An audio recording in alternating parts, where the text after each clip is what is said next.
Amados, como é do conhecimento de todos, nós estamos, durante este ano, recebendo vários convidados para pregar, pastores que já pastorearam essa igreja, pastores que foram forjados aqui nessa igreja, e também muitos convidados de fora. Hoje nós temos a oportunidade e a satisfação de estar recebendo aqui o reverendo Robson Grangeiro.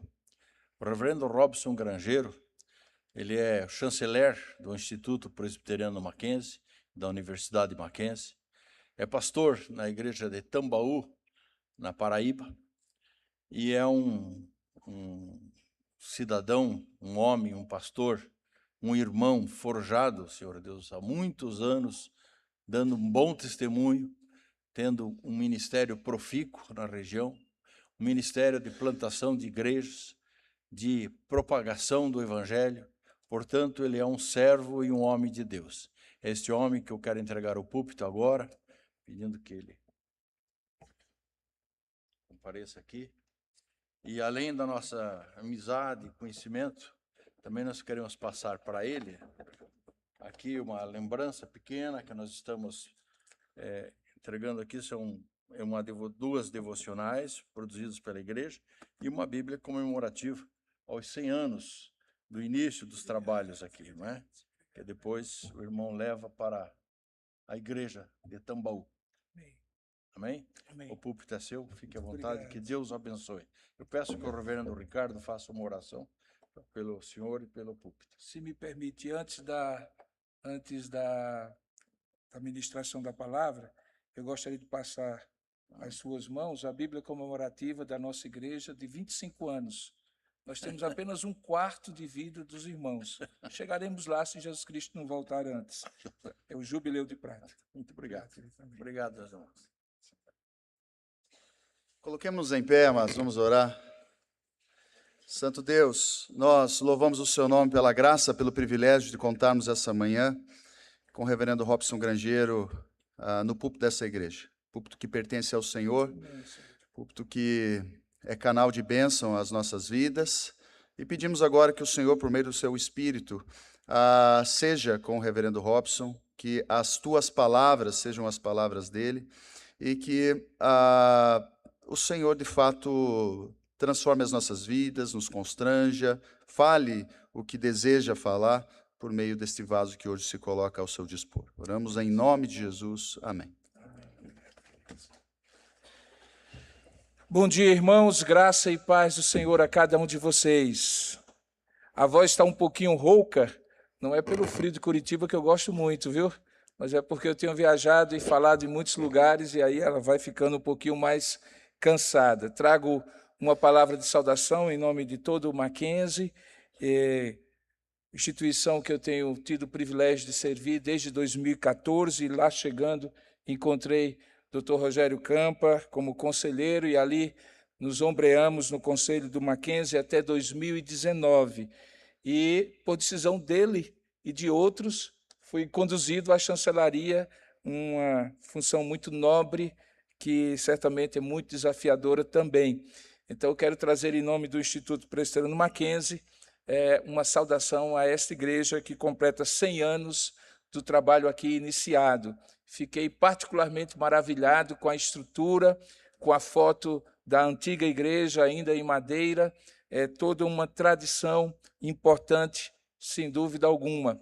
E trago também uma palavra de saudação em nome do pastor Levi. Sei que ele está ausente por alguma razão familiar, mas também em nome do pastor Renato, do pastor Diego, que estão aqui, pastor Ricardo, em nome da Igreja Presbiteriana de Tambaú, uma comunidade de corações amigos e de braços abertos, que há 25 anos Deus me deu a alegria de começar a plantar juntamente com a família quando eu voltei a morar no nosso país. Ali são 25 anos de uma abençoada vida eclesiástica. E quando os irmãos estiverem em João Pessoa, por favor, nos façam uma visita, vai ser uma grande alegria. João Pessoa tem se tornado um destino muito atraente, um pouco mais quente do que Curitiba, um pouquinho só. A água do mar lá normalmente fica a 28 graus, Quando fica um pouco mais frio, a gente liga o aquecimento. Então, assim, a água de coco não é R$4, é R$ 4,50. Portanto, os irmãos certamente serão muito bem-vindos lá. É uma forma gentil de dizer que, estando em João Pessoa, vocês têm uma igreja irmã para cultuar o nome do Senhor. Abra sua Bíblia, por gentileza, no Evangelho de Mateus, no capítulo 6, onde nós vamos ler a palavra do Senhor. Antes, porém, enquanto você acha, deixe-me dizer uma coisa. Em 2015, uma grande pesquisa sobre comunicação foi realizada em vários lugares do mundo. E a grande pergunta é: como é que a comunicação se processa hoje? Como é que as conversas acontecem hoje, em época digital? Se você não é um nativo digital como eu, você nasceu analógico e está se tornando digital aos pouquinhos, você lembra de uma época em que você encontrava com as pessoas no elevador e você conseguia ver o olho delas. Hoje você tem dificuldade, você tem que pedir que ela levante em algum momento o olhar, porque ela está ali no smartphone, no celular. Você é de uma época em que as pessoas se visitavam mais. E quando alguém não podia ir, telefonava. Hoje, quando alguém recebe uma mensagem de texto no seu aniversário, já fica feliz da vida, porque foi lembrado por alguém. O fato é que há uma mudança muito grande do padrão de comunicação das pessoas. Hoje, existe entre 10 a 12 interações diretas em um dia médio de uma pessoa. Conversas que não significam longos diálogos, mas às vezes um bom dia no elevador, uma boa tarde na fila do supermercado e assim por diante. E já é considerado uma conversa. Aqueles longos diálogos em que se perguntava acerca da vida de alguém, se dava detalhes sobre a sua vida profissional, contava-se um pouco sobre a família, estão se tornando cada vez mais raros. É natural, nessa época digital, que as pessoas entendam que comunicação é diferente do que fora atrás, tempos atrás. Com isso, a gente fala muito e se comunica muito pouco. Porque, como você bem sabe, falar não é a mesma coisa de se comunicar. Comunicar tem a ver muito mais com uma transmissão de pensamento, de emoção, uma entrega de alguém acerca daquilo que está dentro da sua alma para outrem que retribui com aquilo que está na sua alma. Não é uma formalidade qualquer, nem uma troca de informações objetivas. É, na verdade, um encontro. Comunicar é encontrar-se. Nessa manhã eu gostaria de conversar e ministrar a palavra de Deus com você acerca de uma santa conversa que nós precisamos ter e que se chama oração. Essa santa conversa chamada oração é quando nos comunicamos com Deus e Deus se comunica conosco. E, diferentemente do que a gente pensa, tem muito pouco a ver com a forma e com a coreografia, com a forma que oramos, se de joelhos, se em pé ou se sentado, muito pouco com aquelas palavras que usamos e muito mais com a nossa alma que derramamos na presença de Deus. Jesus instrui os seus discípulos em Mateus capítulo 6 em como se deve orar. E ele o faz no contexto do Sermão da Montanha, do Sermão do Monte, que é o primeiro dos 5 grandes discursos que Mateus estrutura o seu evangelho. Em Mateus capítulo 6, verso 5, portanto, ele diz assim: E quando orardes, não sereis como os hipócritas, porque gostam de orar em pé nas sinagogas e nos cantos das praças para serem vistos dos homens. Em verdade vos digo que eles já receberam a recompensa. Tu, porém, quando orares, entra no teu quarto, fechada a porta, orarás a teu pai que está em secreto, e teu pai que vê em secreto te recompensará. E orando, não useis de vãs repetições, como gentios, porque presumem que pelo seu muito falar serão ouvidos. Não vos assemelheis, pois, a eles, porque Deus, o vosso Pai, sabe o de que tendes necessidade antes que lhe o peçais. Portanto, vós orareis assim.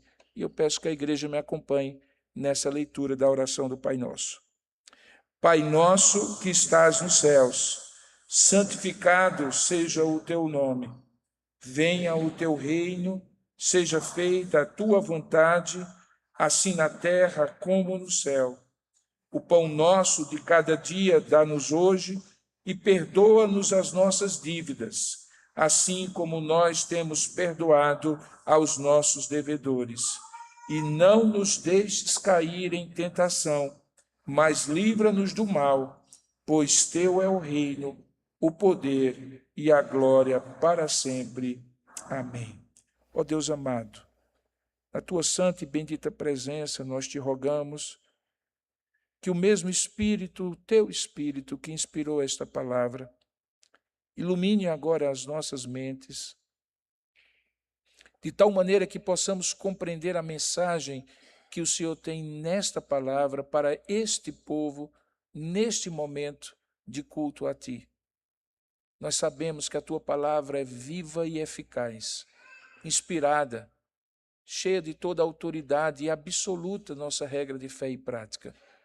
Pedimos que ela seja aplicada agora, de uma maneira absolutamente sobrenatural, não na nossa mera compreensão intelectual, mas naquilo que o Teu Espírito possa falar, e certamente falará aos nossos corações.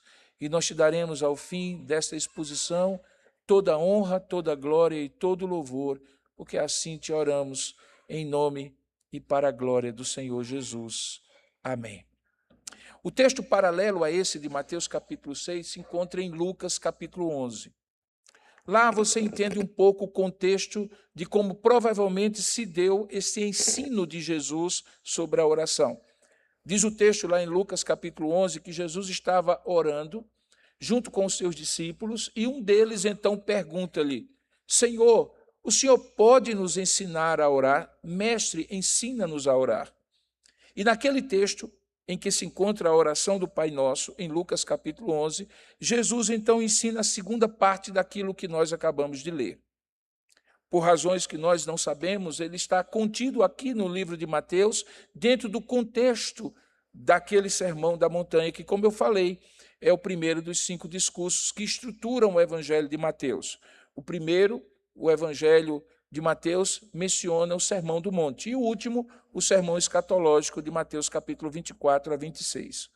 Nesse texto de Mateus, ele coloca esta oração e essa instrução de Jesus no contexto de virtudes e de disciplinas espirituais.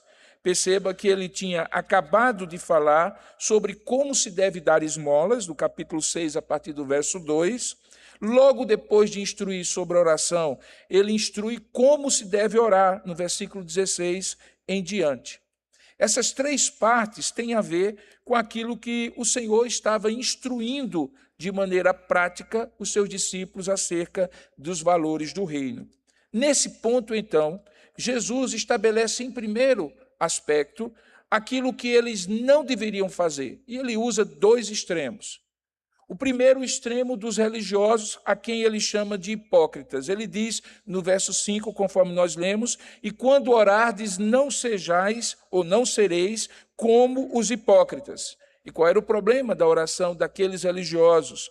Era porque eles gostavam de orar em pé nas sinagogas, que é a igreja dos judeus, e nos cantos das praças, o que obviamente por si mesmo não é um problema, porém a motivação era tortuosa, porque diz o texto que eles assim faziam para serem vistos pelos homens. Portanto, era uma performance religiosa. Era alguma coisa que coreografavam a suposta piedade deles ao serem vistos orando em lugares públicos e também no meio da congregação, junto com o povo que estava ali sendo instruído pela palavra do Senhor. Jesus diz assim, olha, não façam isso, porque ao fazerem isso, vocês recompensas terão dos homens. Ao contrário disso, quando vocês forem orar, entra no teu quarto, e a palavra aqui, em secreto, dá a entender que era um quarto específico numa casa, mas que eu compreendo como sendo muito mais uma atitude de solitude na presença de Deus, em que eu me abstraio completamente da vista das pessoas e daquilo que elas vão pensar ou imaginar sobre a minha religiosidade e me concentro naquilo que é o mais importante, no diálogo entre eu e Deus. Jesus diz, portanto, que quando orares, nós devemos entrar no quarto, fechar a porta e orar a nosso Pai, e que está em secreto, e ele que está em secreto certamente te recompensará. Tendo, então, tirado da mente dos discípulos a ideia de que oração é alguma coisa para ser visto dos homens, ele vai para o outro extremo. E o outro extremo ele já não está focando mais nos religiosos hipócritas, mas nos gentios pagãos. Ele diz assim, e orando, não useis de vãs repetições como gentios. E qual era o problema daquela repetição, que não era aquela perseverança em oração que ele ensinou em outros lugares, que nós devemos pedir, pedir, bater, bater e assim por diante. Mas era uma vã repetição. A ideia de vã é uma ideia de algo vazio, sem sentido, sem propósito. É porque era costume nos gentios, e você lembra, por exemplo, daquela grande batalha espiritual dos profetas de Baal contra o profeta Elias, em cima do Monte Carmelo, de que eles se cortavam e eles tentavam impressionar Deus pela insistência, gritando, falando repetidamente, pedindo que supostamente aquele falso Deus pudesse intervir e colocar fogo no altar. Essa imagem de alguém que pensa que está numa queda de braço com Deus é exatamente a ideia que está aqui quando ele fala de vãs repetições. Porque, veja, ele diz, eles presumem que pelo seu muito falar, eles serão ouvidos. E Jesus, então, traz o vaticínio. Ele diz, não vos assemelheis, pois, a eles, porque Deus, o vosso Pai, já sabe do que tendes necessidade antes que ele o peçais. Tendo, então, esclarecido o que eles não devem fazer, se forem religiosos, como hipócritas, e se forem pagãos como gentios insistentes que pensam que podem dobrar a vontade de Deus, Jesus então diz, portanto, vós orareis assim. E ele nos ensina essa oração, que nós conhecemos como oração dominical, Pai Nosso, a oração do Senhor. Essa oração, se você olhar para ela como um todo, você vai ver partes bem distintas. A primeira delas é a parte que nos apresenta a quem nós estamos orando.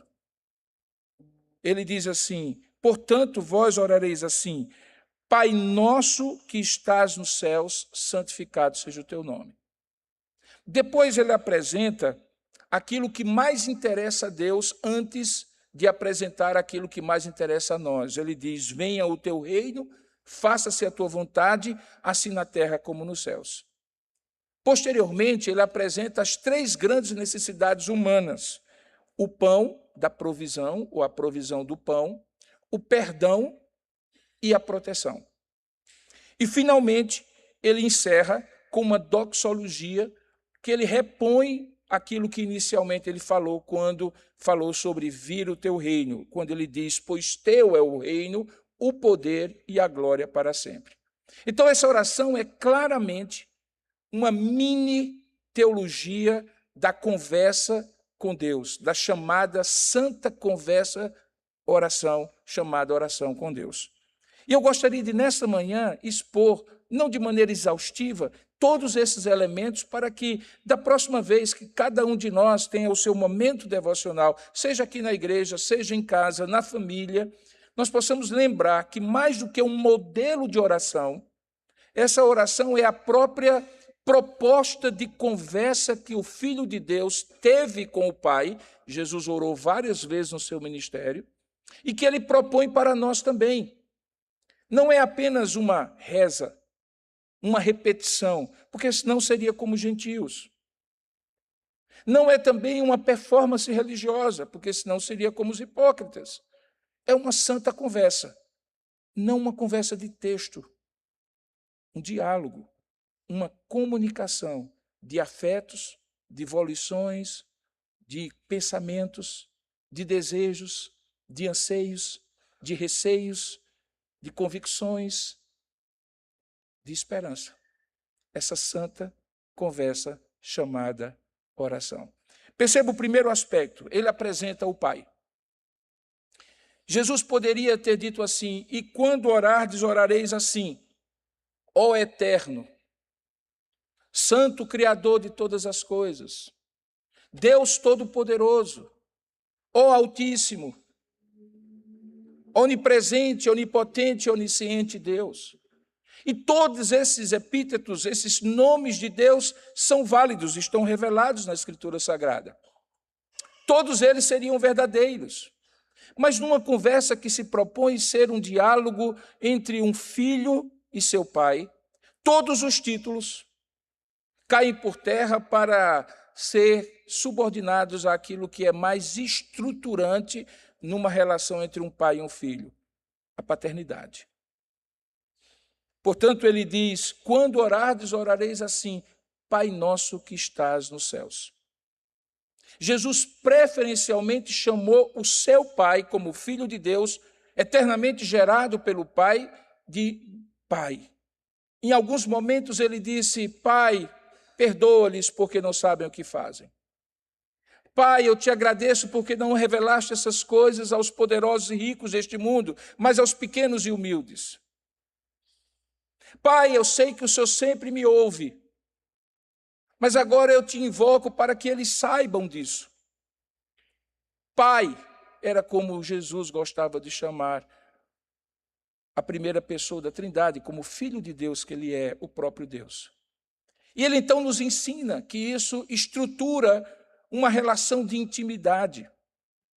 Quando ele escolhe Pai Nosso, ele está dizendo que quando nós fecharmos os nossos olhos ou os mantivermos abertos e dirigirmos as nossas palavras, sentimentos e afetos a Deus, não o imaginemos como pais humanos ilimitados e falhos que somos ou temos.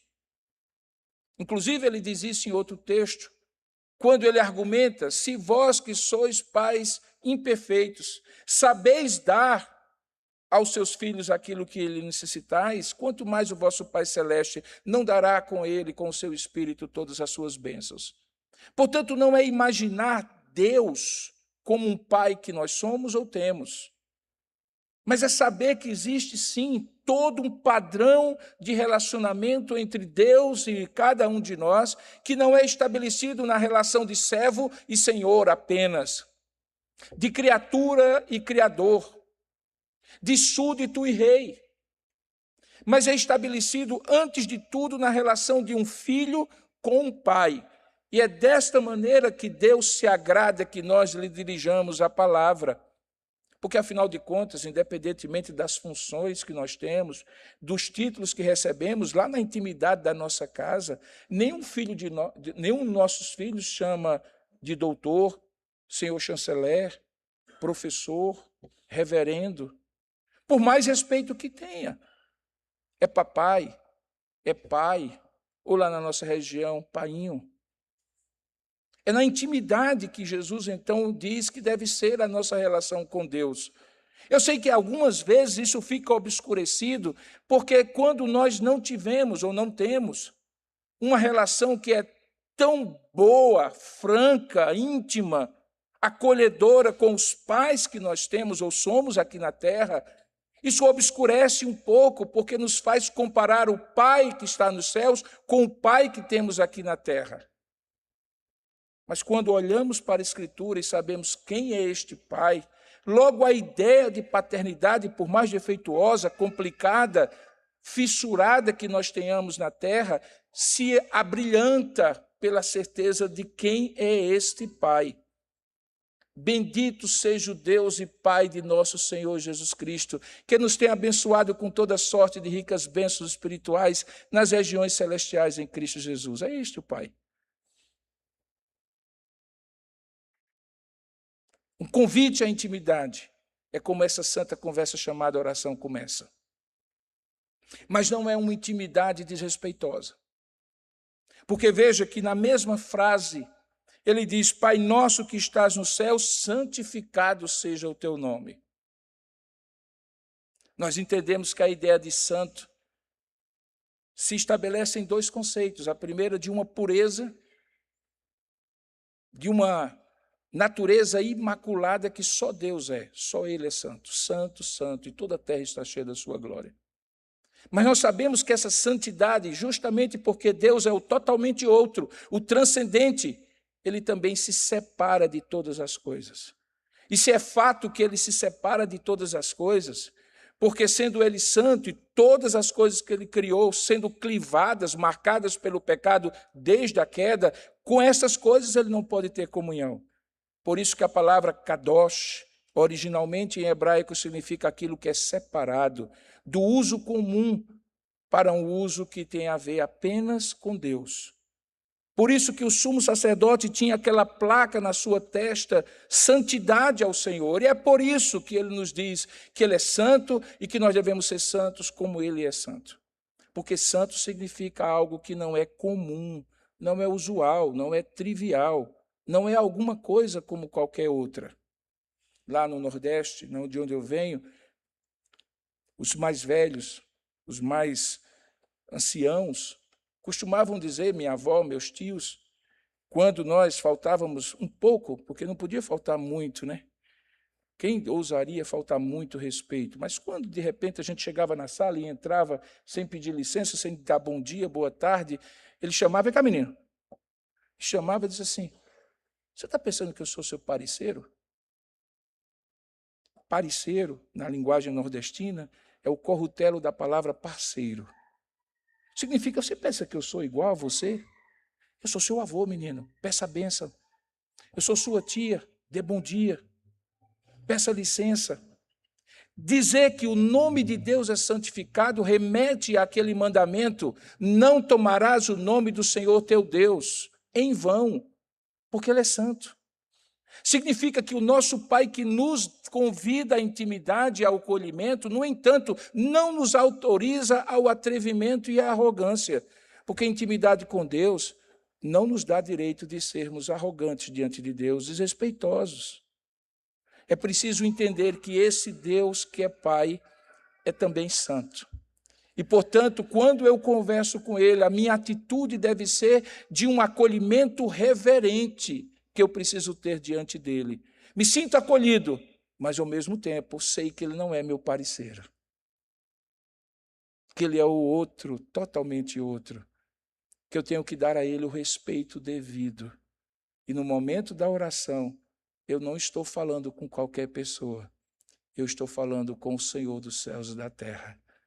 O Todo-Poderoso, o Altíssimo, o Senhor do Universo, aquele que tem nas suas mãos todas as grandes galáxias e os pequenos e microscópicos seres, aquele que me criou à sua imagem e semelhança, aquele que é o amado, mas o amado reverentemente por mim e por você. Por isso que é importante, sabendo com quem eu vou conversar, que eu pontue, que eu module, que eu encontre o tom, que eu encontre a atitude de como eu vou me dirigir a Ele. Para que eu não cometa o equívoco que às vezes cometemos, que quando não sabemos com quem nós estamos falando, somos informais demais quando não cabe a informalidade, ou somos formais demais quando cabe mais a informalidade.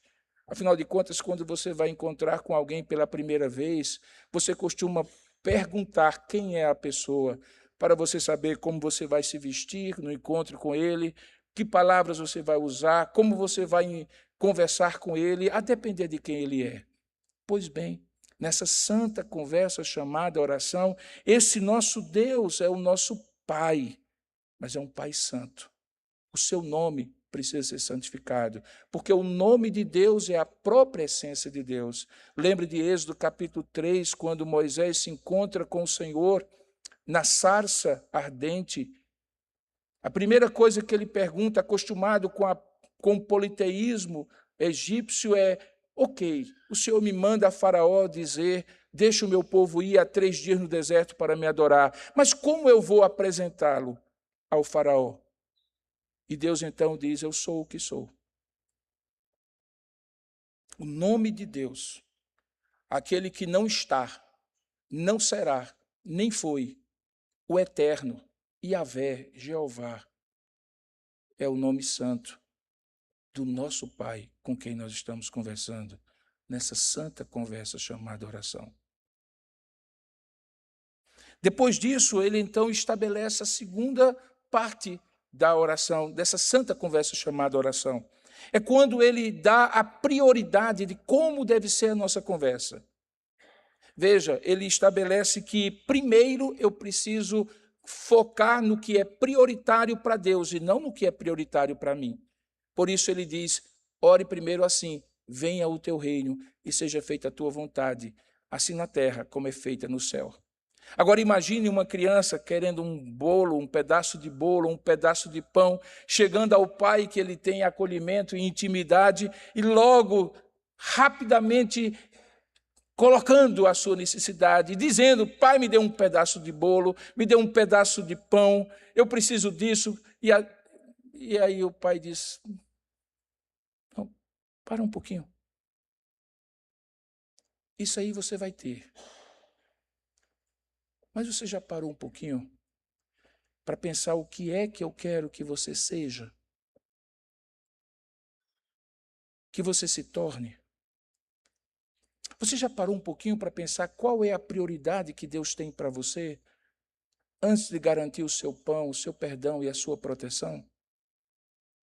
Ou a gente tem tornado a oração uma espécie de lista de pedidos que a gente entrega a um despachante de luxo chamado Jesus Cristo, por meio de um outro chamado Espírito Santo, que apresente ao Pai e o Pai se vire para nos dar? Não. Ele diz primeiro as minhas prioridades. E quais são as minhas prioridades? Uma só. Que venha o reino e seja feita a vontade que eu faço plenamente nos céus, por meio dos meus anjos, dos meus seres angelicais, aqui na terra, por meio dos homens com quem eu converso, como pai e filho. Queridos, quando a gente pensa nas prioridades de Deus, toda a ansiedade para ter as nossas necessidades supridas, toda a angústia de ter o medo de não tê-las, tudo aquilo que nos atormenta, serena na nossa alma, porque nós estaremos conversando com o Pai, que é um rei, cujo reino terá a sua vontade absoluta feita em cada detalhe da nossa existência. Imagine que cada vez que você se aproxima de Deus, você está falando com aquele que manda, com aquele que pode, com aquele cuja mão não pode ser retida. Agindo Deus, quem impedirá? É este Deus que diz que você deve dizer, Senhor, antes de colocar os meus pedidos, venha o teu reino. Seja feita a tua vontade. Porque se o reino vier, e se a vontade de Deus for feita, o que é, na verdade, um complemento de uma coisa na outra, o pão virá, o perdão virá, a proteção virá. Porque buscai, pois, em primeiro lugar o reino de Deus e a sua justiça, e as demais coisas vos serão acrescentadas. Quando alguém ora, alguém se expressa. Quando a gente conversa, a gente comunica. E quando a gente ora e fala com o nosso Pai, de maneira consciente ou inconsciente, nas linhas ou nas entrelinhas, nós acabamos manifestando onde está a nossa prioridade. Por 19 anos, eu tive uma prática clínica em psicologia, até assumir a chancelaria do Mackenzie. E eu aprendi que as primeiras palavras de um paciente, e também as últimas em cada sessão, são as palavras mais importantes sobre as quais eu devo parar e pensar. As primeiras, porque estão aqui, na ponta da língua, revelam muitas vezes a angústia que vai trazê-lo ao consultório. E as últimas, aquelas que ele quer que eu guarde, que eu não esqueça, como se fosse o último gole de café para ficar com o gosto na boca. E aqui eu descubro que o Senhor diz primeiro o seu reino. Porque se o meu coração, cheio de ansiedade, de angústia, de medos, for colocando logo a minha necessidade de pagar os meus boletos na segunda, que paz nós teremos na oração que fazemos no domingo? Se a minha angústia ou o meu medo é que dirige a minha oração, quando eu saio de casa com receio da violência que campeia, ou de um filho que está longe e que eu não posso guardar debaixo da minha asa, e eu já coloco diante de Deus o medo e por ele peço para que haja proteção, onde está a minha prioridade? No reino ou em mim? No rei ou no súdito? Perceba então que ele diz, primeiro peça, venha o teu reino e seja feita a tua vontade. Estabelecida então essa prioridade, ele vai para o terceiro aspecto da oração. Aí sim, aquilo que nós precisamos. E o que é que nós mais precisamos, irmãos? De todo o repertório de necessidades que nós temos. Que ele, inclusive, nos convida a colocar diante dele. Não estejais ansiosos de coisa alguma, mas em tudo fazei conhecido de Deus em oração, pela súplica aquilo que necessitais, diz Paulo escrevendo aos Filipenses. Então ele acolhe as minhas necessidades e ele quer prover as minhas necessidades. Uma vez atendido o reino e a vontade do rei, ele tem prazer em me dar abundantemente além daquilo que eu peço e penso, como diz Paulo escrevendo novamente. Perceba então, ele pede três coisas. Ele pede a provisão, o perdão e a proteção. Pergunto, do que mais você precisa? Lembre do Salmo 23. O Senhor meu pastor e de nada terei falta. Veja o que é que ele fala logo depois. Ele fala exatamente do pão, da provisão, das águas tranquilas e dos pastos verdejantes. Ele fala do acesso. Certamente a bondade e a misericórdia do Senhor me seguirão todos os dias da minha vida, garantidos pelo perdão que ele dá àquela ovelha que ora para ele como um pastor. E o que ele oferece, senão proteção?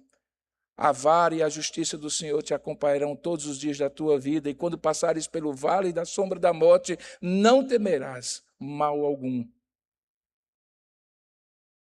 Perceba como o Salmo 23 e o Pai Nosso falam dessas três verdades, que não nos faltará provisão, porque fui moço, mas agora sou velho, e nunca vi o justo padecer necessidade, nem a sua descendência mendigar o pão, diz o salmista.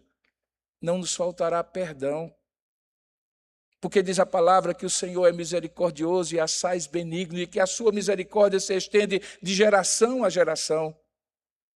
O perdão que eu não mereço, pela sua misericórdia, e que eu necessito, ele me concede. E a proteção, eis que eu estou convosco todos os dias da vossa vida, não vos abandonarei, nem vos desampararei. Daí porque ele então nos ensina a pedir a Deus, não pedir a outros, pedir a Deus, confiando o que o nosso Pai nos dará. Ele diz então, peça sim, o pão nosso de cada dia dá-nos hoje. Há uma redundância nessa frase, percebeu? Ele fala de cada dia e dá-nos hoje. Parece que ele está insistindo que, assim como o maná no deserto, a provisão de Deus será diária, contínua, sem necessidade de juntar do dia de hoje por incapacidade de crer que amanhã ele dará. Não que a previdência não seja importante, claro que é. Nós entendemos que na palavra de Deus devemos juntar nos 7 anos de vacas gordas para que quando houver vacas magras tenhamos provisão. O proverbialista diz e nos manda olhar para as formigas para não comermos o pão da preguiça. Mas o que ele está falando aqui não é da previdência, é da ansiedade de desconfiarmos que Deus não nos dará amanhã. Ora, se ele nos deu até hoje, cada dia, o pão nosso de cada dia, ele mudou? Se ele não mudou, o que faria ele mudar a maneira de prover a minha necessidade? Absolutamente nada. É por isso que um pouquinho mais na frente, ainda no capítulo 6, ele trata disso de maneira detalhada, no versículo 25, quando ele diz assim: por isso eu vos digo, não andeis ansiosos por vossa vida, quanto ao que haveis de comer ou beber, nem pelo vosso corpo, quanto ao que haveis de vestir. Não é a vida mais do que o alimento e o corpo mais do que as vestes? E usa duas metáforas das aves dos céus, dos lírios do campo. Observai as aves dos céus, não semeiam, não colhem, não ajuntam em celeiros, contudo, o vosso Pai, olha novamente o Pai, vosso Pai celeste, vosso Pai que está nos céus, as sustenta. E aí ele faz uma pergunta retórica. Porventura não valeis mais do que as aves dos céus? Qual é o seu valor para um pai que quer prover para você? É o valor do amor que ele não lhe fará passar por nenhuma necessidade. Ele garante, portanto, a provisão. Mas logo depois ele disse: perdoa-nos as nossas dívidas, assim como nós perdoamos aos nossos devedores, ou como temos perdoado aos nossos devedores. E talvez de todo o texto é aquele que pode dar algum tipo de ambiguidade, tanto é que no versículo 14 e 15 ele volta ao tema, dizendo assim: porque se perdoardes aos homens as suas ofensas, também vosso Pai Celeste vos perdoará. E se porém não perdoardes aos homens as suas ofensas, tampouco vosso Pai vos perdoará as vossas ofensas. Estaria ele condicionando o perdão que ele nos oferece ao perdão que oferecemos a outro? Não, querido. O perdão de Deus é incondicional. O usufruto do perdão é diferente. Deus provê em Cristo perdão para todos os nossos pecados, inclusive aqueles que ainda iremos cometer. Porque lembre, quando ele morreu na cruz, todo o nosso pecado era futuro. Não havia diferença, nós é que temos passado, presente e futuro, mas na cruz o que eu cometi ontem era futuro, tanto que eu vou cometer amanhã. E ele proveu perdão em Cristo pelo arrependimento dos meus pecados. Mas se há alguma coisa que demonstra que eu não entendi essa história, se há alguma coisa que eu não percebi, é quando eu recebo o perdão, mas retenho o perdão para os outros. E Jesus tem uma parábola para isso. Chama-se a parábola dos dois credores. Você lembra dela? Diz que havia um homem com uma dívida impagável, 10.000 talentos. E que foi arrastado para o pagamento pelo seu credor. Pediu perdão da dívida, abono completo. E, surpreendentemente, aquele credor de uma dívida que era impagável, lhe perdoa. Ele sai da presença do seu credor e encontra com outro, dessa vez numa relação inversa. Era ele o credor e havia um que ele devia, mas o valor era ínfimo, irrisório diante daquela dívida anterior. Mas ao contrário do perdão que ele recebe, ele é severo na cobrança e chega a arrastar aquela pessoa às barras do tribunal e aquela pessoa acaba sendo presa.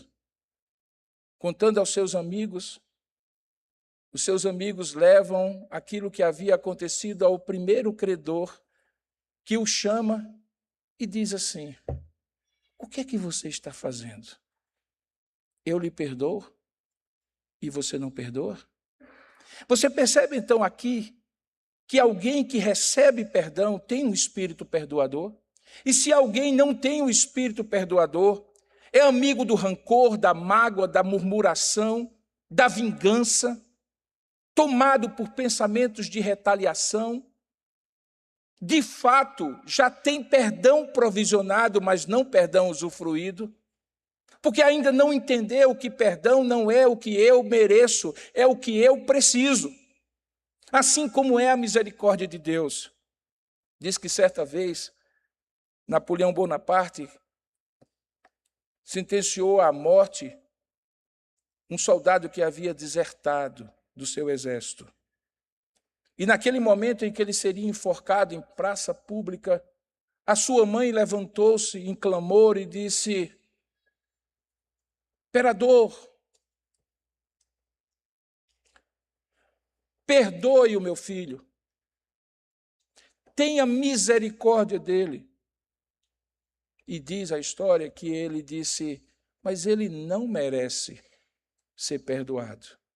Ao que aquela mãe respondeu, é verdade, porque se ele merecesse, eu pediria justiça e não misericórdia, porque misericórdia é o que eu não mereço, mas preciso. Perdão é o que você não merecia, mas precisava. Perdão é o que aquelas pessoas que lhe ofenderam não merecem. Mas se você entendeu a grande dívida que você foi perdoado, você não pode reter perdão aos outros. Observe que nem sempre o perdão implica necessariamente em reconciliação, porque enquanto o perdão é um ato unilateral de vontade, você decide perdoar, a reconciliação certamente precisa que o outro deseje novamente ter o relacionamento zerado e recomeçado com você. Mas ele não está falando de reconciliação. Ele está dizendo assim, perdoa as nossas dívidas, assim como nós temos perdoado aos nossos devedores. E se tem uma coisa, querido, que adoece a alma, é a falta de perdão. Eu costumo dizer que perdão não é difícil. Perdão é impossível. Ele só é plenamente dado e plenamente usufruído pela ação do Espírito Santo de Deus. E por isso que eu costumo dizer, se há dificuldade para se perdoar por pecado cometido e sua consciência ainda lhe enferma e você se culpa, ainda que Deus já tenha lhe perdoado, lembre-se, peça, perdoa os meus pecados. Se há rancor, mágoa, ressentimento, ainda que justo, perdoe, porque você foi perdoado. E ele então chega ao terceiro dos últimos três, o último dos três pedidos que ele faz relacionados às nossas necessidades, que é a proteção. Ele diz assim, e não nos deixes cair em tentação, mas livra-nos do mal. Alguns pensam que são dois pedidos, na verdade eles estão conectados. Há um mal que reside em mim. Aquilo que o meu compatriota lá, o meu conterrâneo Chico César diz que é a maldade das pessoas boas. Porque eu me considero muito bom, eventualmente melhor do que alguns outros, não é assim que a gente pensa? Mas Deus sabe como meu coração é enganoso e tortuoso, desesperadamente corrupto. Ele sabe como o pecado me atrai, porque, como diz Tiago, escrevendo na sua carta, não é Deus que me tenta e Deus não é tentado por nada, mas havendo cobiça inerente no meu coração pela natureza pecaminosa, a atração do pecado junta o comer com a vontade de comer, a fome com a vontade de comer. Por isso que ele disse, primeiro, me livra com proteção de mim mesmo, não me deixes cair em tentação. A ideia aqui do verbo é, não me deixe vulnerável, não me largue a mão, não deixe que eu esteja suscetível, cerque-me com a tua proteção, porque se o Senhor me deixar sozinho, se o Senhor soltar a minha mão, misericórdia, a minha tendência é pecar, ainda que eu seja dele. Mas ele diz também que existe um mal que não está em mim, que está lá fora. Na verdade, Dr. Russell Shedd, no seu livro, falando sobre os três inimigos do crente, ele fala do diabo, do mundo e da carne. Ele fala que a carne é como um inimigo oculto que dorme conosco e abre o ferrolho da porta pelo lado de dentro. Enquanto que a tentação bate à nossa porta e o inimigo das nossas almas, às vezes, invade pelas janelas que deixamos entreabertas. Existe um mal lá fora, contra o qual o Senhor combate e já venceu. Mas no tempo e na história da minha existência, eu também preciso combater para vencê-lo. Não vos deixeis vencer pelo mal, mas vencei o mal pelo bem, a recomendação de Paulo aos Romanos. Por isso ele diz, nessa luta, sozinhos nós somos derrotados. E somos, irmãos. O diabo é mais antigo do que nós. Sabe como nos tentar.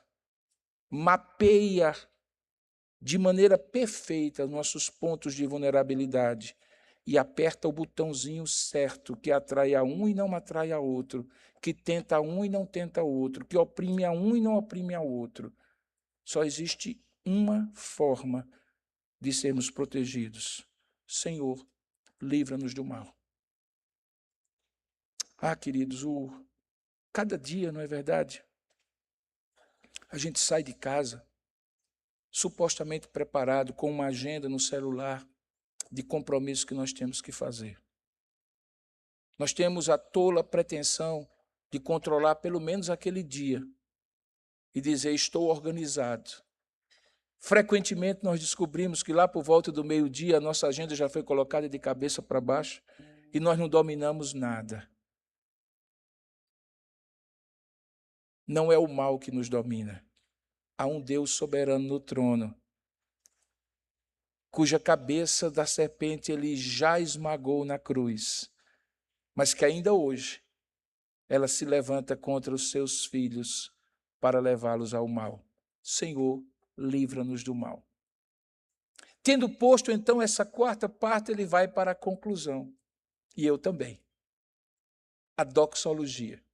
A doxologia é uma forma de exultação final de orações, de cânticos comuns nas devoções privadas dos judeus, familiares e também nos momentos de culto. Nós acabamos de cantar aqui uma doxologia que se encontra em Romanos capítulo 11, porque teu é o reino, não, porque todas as coisas são para ti, de ti, para a tua glória.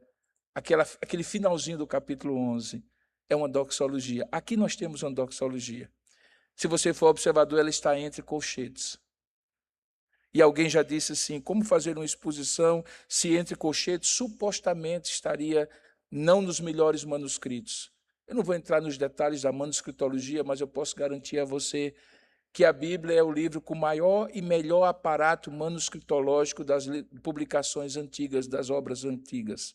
Só para você ter uma ideia, você tem uma diferença entre as obras clássicas, como, por exemplo, a República de Platão, e os manuscritos do Novo e do Antigo Testamento, que é abissal, tanto no tempo, na proximidade das cópias, como também na quantidade de cópias. E ninguém duvida de Platão, embora muitas vezes se atreva a duvidar da Bíblia.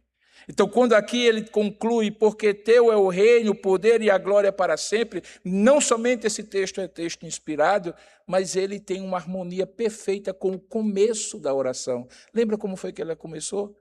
Pai nosso que estás nos céus, venha o teu reino, seja feita a tua vontade. E aí ele termina com, pois teu é o reino, o poder e a glória. O que é que ele quer dizer? Ele quer dizer que quando a gente terminar de orar, a gente deve estar consciente sobre quem pode, quem manda e quem merece. Porque é isso que o teu reino, o teu poder e a tua glória revelam. É como se eu, quando terminar a oração, eu pensar assim, acabei de falar com meu Pai, Ele é o único que pode, Ele é o Todo-Poderoso. Ele é o único que manda, teu é o reino e o poder, Ele é o único que merece, tu é a glória. Amém. O meu desejo é que todas as vezes que você dobrar os seus joelhos e entrar no seu lugar secreto, você lembre dessa exposição de hoje pela manhã e lembre assim, que privilégio. Nas muitas 10 ou 20 conversas que eu tiver no dia de hoje, seja por texto, seja um bom dia ou uma boa tarde no elevador, seja uma conversa mais longa com alguém com quem tem mais intimidade, nenhuma delas é tão preciosa como esta santa conversa chamada oração. Oração é um privilégio, irmãos, não é um dever. Oração não é uma ferramenta para ter poder. Oração não é um instrumento para fazer Deus estar no nosso lado. Oração não é uma queda de braços. Oração não é uma exigência. Oração não é uma performance religiosa. A oração é o que há de mais precioso nessa relação que Deus propõe conosco, chamada oração. Santa conversa chamada oração. Portanto, se você quiser ser alguém cujo caráter, cuja vida seja resplandecente, calma, serena, tranquila, provida, protegida, guardada pelo Senhor. Invista na sua conversa diária com oração. Orai sem cessar. Que Deus os abençoe. Amém.